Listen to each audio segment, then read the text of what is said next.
Hi, it's Kathy Crafty Chica, and let's upcycle some shirts. We have some men's shirts that I found at Goodwill and some t-shirts that I had bought that something was wrong. Either they were too small, but I love them. I didn't want to throw them out, so I decided to combine all of it into one glorious craft project. You may have seen this before. I'm going to walk you through it. You're going to take the shirt and cut out the design. Now this one, I just cut it out as a rectangle. Later, I went to cut out more of the shape, and then I decided to add some background fabric. This is some juicy Crafty Chica fabric that I designed, and I thought it would look great behind this blue design.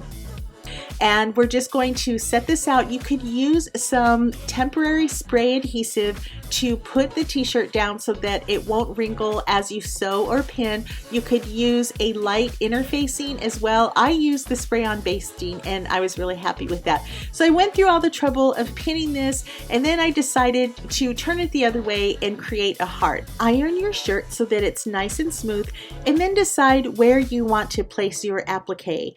So I decided to put mine in the center. I used the little dip in the heart. I lined it up with the dip on the design of the back of the shirt, and then go ahead and pin it all in place. Next, it's time to sew it together. Now the first couple shirts, I sewed the outside and then I sewed the inside t-shirt, and then the last two shirts I sewed the t-shirt portion first and then I sewed the outside, and I liked that way better. It just seemed to come out a lot nicer. Here's all of my shirts, and then I went through each one and I cut all of the excess threads. At this point you could add more trims. You could even hand stitch these on using embroidery thread, but I really love how they turned out. So here's one, and then here are the other ones. Check out craftychica.com for even more details of how to make this project.